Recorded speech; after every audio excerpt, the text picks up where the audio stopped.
Good morning बच्चों। आज 10वीं की हिंदी में हम देखेंगे भगवती लाल सेन द्वारा लिखित ये जिंदगी फिर चमक जाए। तो पहले हम भगवती लाल सेन का जीवन परिचय पढ़ते हैं। छत्तीसगढ़ के लोकप्रिय कवि भगवती लाल सेन का जन्म 1930 में धमतरी जिले के देमार गांव में हुआ था। उनकी कविताएं किसान, मजदूर और उपेक्षित लोगों के बारे में है। सेन एक प्रगतिशील कवि थे जिनकी कविताओं में आज के जीवन की विसंगतियों पर व्यंग प्रहार किए हैं और मानवीय अनुभूतियों के प्रति गहरी संवेदनशीलता भी दिखाई पड़ती है। उनकी छत्तीसगढ़ी रचनाओं में कविताओं के दो संकलन, पहला नदियां मरे प्यास और दूसरा देख रहे आंखें सुन रहे कान प्रसिद्ध है। उनकी कविताएं और उनके गीत एक सच्चे इंसान की देन है जो न जाने कितने लोगों को सच्चाई जानने के लिए प्रेरित करती है। 51 वर्ष की अवस्था में इस जन पक्षधर कवि का 1981 में निधन हो गया। हमेशा गरीबों, मजदूरों के बारे में सोचने वाले, किसानों के बारे में सोचने वाले ये अद्वितीय कवि है। जो उनकी कविता है नदियां मरे प्यास, इस शब्द में कितना भाव छुपा हुआ है। देख रहे आंखें, सुन रहे कान, इसमें भी इतने मार्मिक भाव छिपे हुए हैं जिसकी हम कल्पना नहीं कर सकते। तो ऐसे अद्भुत जो कवि हैं, उनकी कविता पढ़ने का हमको सौभाग्य मिला है। उसको सुने, समझे, अपने हृदय में उसको उतारे। तो भगवती लाल सेन द्वारा यह कोठी में ध्यान छलक जाए, ये जिंदगी फिर चमक जाए, झन बैर भाव खेती में कर, मन के भुस निकाल फेंको। कह रहे हैं कृषकों के बारे में है कि अगर खेती करोगे उत्पादन बढ़ेगा, धान का उत्पादन अगर बढ़ता है तो हमारे जीवन में सुधार आ जाएगा, जीवन में बदलाव आ जाएगा। क्योंकि उत्पादन बढ़ेगा, आय बढ़ेगा, खाने का सामान है तो हम और बहुत सारे सुख सुविधाओं की वस्तुओं को खरीद सकेंगे, हमारे जीवन में खुशियाँ लौट आएगी। झन बैर भाव खेती में कर, मन में भुस निकाल फेंको।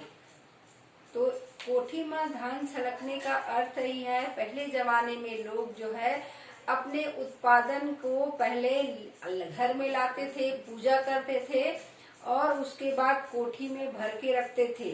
उसके लिए बड़े बड़े कोठी बनाते थे, बड़े बड़े रखने के लिए उसको व्यवस्थित ऐसी व्यवस्था से बनाते थे ताकि वो खराब भी मत हो, चूहा भी उसको ना खा सके, कीड़े मकोड़े ना लगे। ऐसी सुरक्षित उसके लिए जगह बनाते थे, उसमें भर के रखते थे और 1 साल, 2 साल, 3 साल तक उसको रखते थे। ना जाने आगे की स्थिति कैसी होगी, अकाल पड़ सकता है या कुछ और समस्या आ सकती है, तो उस अन्न का हम उपयोग करें, ऐसे सोच के वो भंडार गृह बना के रखते थे पहले के जमाने के लोग। पर अब धीरे धीरे वो समाप्त हो गया, क्योंकि अब जो हम उत्पादन करते हैं तो हमारे देश में कृषि उत्पादन इतना बढ़ गया है कि हम अब उस उत्पादन से अब हम बहुत साल तक उसको इकट्ठा करके नहीं रखते। 1 साल के लिए, 2 साल के रखते हैं, रखना है तो, नहीं तो 1 ही साल के लिए रखते हैं। क्योंकि अब अकाल की समस्या बिल्कुल नहीं है। हर साल कैसी भी स्थिति रहे, हमको अपने खाने लायक उत्पादन होता ही है। तो वो जो कोठी की समस्या है वो हल हो गई है। अब जमा करके नहीं रखते, पहले तो बहुत पूजा करके उसको अच्छे से रखा जाता है, परंतु अब तो जहाँ पर हम खेत है वहीं पर मिजाई करते हैं और वहीं साफ सफाई करके सीधा मंडी में ले जाते हैं। तो वहीं से हम धन को बेच देते हैं, खाने के लिए कुछ रखते हैं, बाकी सब वहीं से चला जाता है। पूजा जो करते थे, पुराने रीति रिवाज जो मान सम्मान हम देते थे, वो बहुत कम हो गया है। तो इसी को बताया गया है कि कोठी में धान छलक जाए, ये जिंदगी फिर चमक जाए। छलक जाए मतलब उत्पादन, हमको लगता है हमारे उत्पादन की जो दायरा होता है, जितना उत्पादन होता है उतना ही हम रखने का सामान जगह बनाते हैं हमारे घर में, उसी के अनुसार रखने का जगह बनाते हैं कि हम उत्पादन जितना करते हैं उतना कोठी बना के रख लेते हैं ताकि उसमें हम भर सके। अगर कोठी से ऊपर हो जाए, जितना हम जानते हैं कि हमारे खेत में उत्पादन इतना होता है तो वैसे व्यवस्थित हम कोठी बनाए हैं। अगर कोठी से भर के ऊपर हो जाए तो हम समझ जाते हैं कि ये ज्यादा उत्पादन हुआ है। छलक जाना मतलब बाहर हो जाना। कोई भी गिलास में पानी डालेंगे, पानी के दायरा रहता है, अगर पानी गिलास से ऊपर हो जाए, छलक जाता है, तो वैसे ही कोठी में भरने का जो दायरा है उससे बाहर जाए, मतलब क्या है, उत्पादन अधिक हुआ है। अधिक उत्पादन होने से धन संपत्ति बढ़ेगी, क्योंकि ज्यादा उत्पादन होने से हम उसको बेच सकते हैं, पैसे आएगा, पैसे से हम अपनी जरूरत को सामान और अधिक से खरीद सकते हैं, तो हमारे घर में खुशहाली और अधिक से अच्छे से आ सकती है, क्योंकि ज्यादा पैसा रहने से इंसान ऐसे ही खुश रहता है। तो जिंदगी में फिर चमक आ जाए। झन बैर भाव खेती में कर मन के भुस निकाल फेंको। किसी प्रकार का मन में बैर नहीं रखना चाहिए, खेती में भी मनमुटाव नहीं रखना चाहिए। सबका सहयोग करें, सबका साथ रहें। साथ करने से कोई भी काम सब प्रकार के मनमुटाव को दूर कर देता है। तो हमको किसी प्रकार का हमारे मन में बिल्कुल भी शंका नहीं रखना है। मन में जो भी भेद है उसको निकाल कर फेंक दो। किसी प्रकार का किसी के प्रति कोई बैर भाव नहीं रखना है, तभी हमारे जीवन में खुशहाली आएगा। क्योंकि अगर हम मन को साफ रखेंगे तो अपनी अंतरात्मा से हम खुशी का अनुभव कर सकेंगे। हासो गुठियावा जुर्मिल के सुनता के रद्दा झन छेकाओ। गोठिया भलो ललक जाए, सुनैया सबो गदक जाए। हंसी गुठियाई जुर्मिल के कह रहे हैं, सब एक साथ मिलजुल कर हंसी ठिठोली करो, हंसी मजाक करो, मिलजुल कर अपनी वार्तालाप करो, अपना बात दूसरे को सुनाओ, दूसरे का बात सुनो।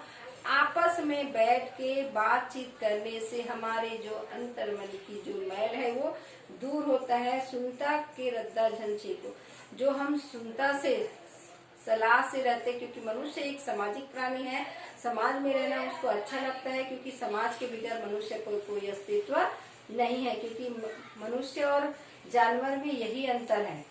जानवर को भी देखोगे तो उनका भी समाज रहता है। अपने जो एक गाय का झुंड है, एक दो अलग हिरण का झुंड है, जो शेरों का झुंड है, वानरों का झुंड है, वो अलग अलग अपने झुंड में ही रहते हैं, वो भी एक समाज बना के रखते हैं। वैसे ही मनुष्य भी एक सामाजिक प्राणी है, समाज में ही रहना उनको अच्छा लगता है।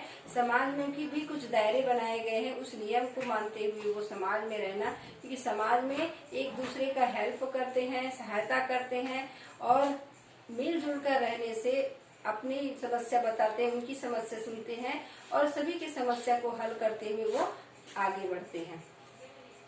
तो हम साथ मिलकर हंसी ठिठोली करके जुल मिलकर सभी प्रकार से सुनता में रहकर किसी प्रकार के दूसरे की सुनता को मत तोड़ो, सुनता के रत्ता को मत छोड़ो, सब सुनता से रहो। गुठिया ऐसा वाणी बोलो, ऐसा शब्द बोलो जो दुनिया में आपको सुने, समझे और आपकी बातें सुनने के लिए ललके। क्योंकि हम जब बात करें तो दुनिया अगर सुन रहे हमारी बातें तो ये हमारी अच्छाई है। हम ऐसा मीठा वचन बोले, ऐसी मधुर वाणी बोले, दूसरे के प्रति बैर न रखें, दूसरे के प्रति करवाहट न रखें, दूसरे के प्रति अच्छाई रखते हुए हम अच्छे शब्दों का प्रयोग करें, तो लोग हमारी बातों को सुनेगा, ललक जाएगा, खुश हो जाएगा। ऐसा व्यवहार रखो जो हमारी बातों को सुने, सब गदक जाए, खुश हो जाए। जिंदगी भर है रोना धोना, जिस लिखे कपार लूना बोना। जाना है दुनिया ने सबला, काबर करथत जादू टोना। पुरहा मन मिले झझक जाए, हंडिया का भार फदक जाए। कह रहे हैं जिंदगी भर है रोना धोना, लिखे कपार लूना बोना। कह रहे हैं कि जिंदगी भर है रोना धोना, हमारे कपार मतलब मस्तक, हमारे जो लिखा है, जो किस्मत में लिखा है उसे कोई नहीं बदल सकता। जिंदगी में सुख आता है, दुख आता है, तो सुख का भी दिन रहेगा और दुख का भी दिन रहेगा। वो ज्यादा दिन तक स्थायी नहीं रहता। दुख आया है तो वो कटेगा ही, सुख आएगा ही, क्योंकि सुख और दुख लगा हुआ है। जीवन का पहिया है। सुख आएगा तो दुख आएगा और दुख के बाद सुख आएगा, तो वो चलते रहता है। दुख में हमको दुखी नहीं होना, सुख में हमको अत्यधिक खुश होकर अपने आपा से बाहर भी नहीं जाना है। ये तो हमारे किस्मत में लिखा है। सबको सुखी सुख दे रहे, सबको दुखी दुख दे रहे, ऐसा बिल्कुल नहीं है। सुख दुख लगा हुआ है, सबके जीवन में आते ही रहता है। सबको जाना है एक दिन, इस दुनिया से सभी को जाना है। जो जन्म लिए हैं सबका मृत्यु निश्चित है। जो जन्म लिए वो यही नहीं रहने वाला है, सबको इस दुनिया से जाना है। जन्म लिए हैं तो उसका मौत निश्चित है।